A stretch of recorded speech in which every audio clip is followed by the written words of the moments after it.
ایک وقت تھا جب اسلام اپنے شروعاتی دور سے گزر رہا. مکہ کے مشرکوں نے اپنی پوری طاقت لگا دی اسے ختم کرنے کے لیے، لیکن کچھ نہیں کر پائے. ایک نام تھا خالد ابن ولید، جو ہمیں وقت اسلام کے سائے میں نہیں آیا تھا. ایک ایسا جنرل جو اپنی زندگی میں ایک بھی جنگ نہیں ہارا. Hours of his time, he crushed the Persian Empire, he crushed the Romans, he conquered Iraq, he conquered Iran. ایک وقت مکہ سے دور اپنے کسی کام سے گئے تھے اور اسی بیچ بدر ہوئی. جب خالد ابن ولید اپنے کام سے لوٹ کر واپس مکہ آئے تو وہاں رونے اور چیخنے کی آواز آنے لگی. تو خالد ابن ولید نے پوچھا کہ کیا ہوا؟ تو لوگوں نے کہا کہ جب آپ یہاں نہیں تھے تو مکہ اور مدینہ کے بیچ ایک جنگ ہوئی بدر، جس میں انہوں نے ہمارے سردار ابو جہل اور آپ کے 25 کزن کو مار ڈالا اور آپ کے بھائی ولید بن ولید کو قیدی بنا کر لے رہے. خالد ابن ولید نے مکہ کے سرداروں کے ساتھ مل کر مسلمانوں سے بدلہ لینے کی سوچی اور احد کی لڑائی کا آغاز ہوا. اس جنگ سے پہلے نبی علیہ السلام کو ایک خواب آیا جس میں ایک گائے ذبح ہو رہی تھی اور نبی علیہ السلام کو پتہ چل گیا کہ اس جنگ میں ہمیں بھاری نقصان ہونے والا ہے.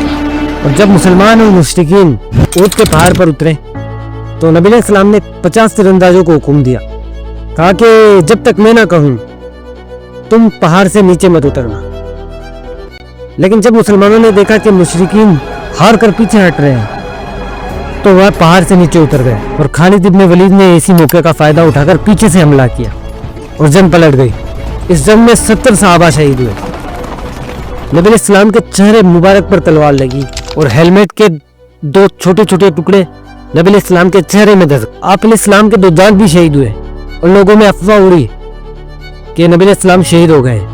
وہیں حمزہ ابن عبد المطلب کو ایک واشی نام کے غلام نے شہید کر دیا.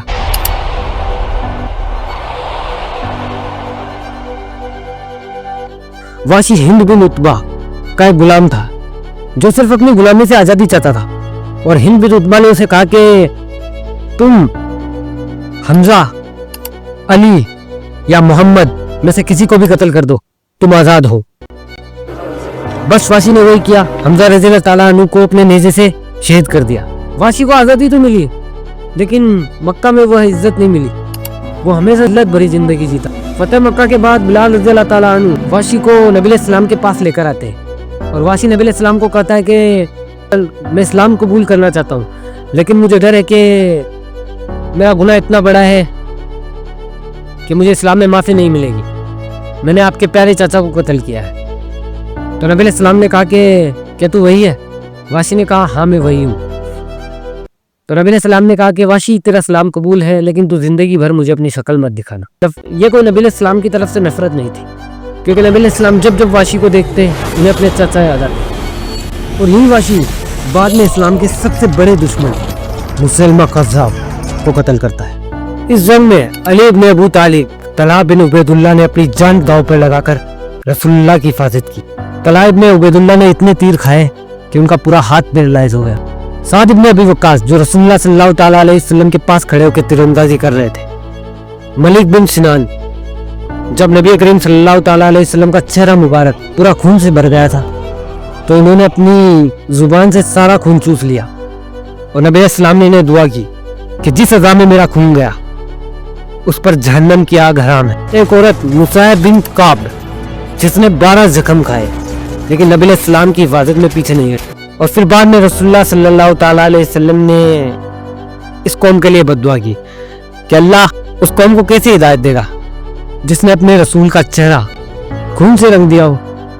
لیکن پھر اللہ تعالیٰ سورہ ال عمران میں کہتے ہیں اے نبی تمہارا کام نہیں ہے کہ تم فیصلہ دو، اللہ جسے چاہے معاف کر دے اور جسے چاہے عذاب دے.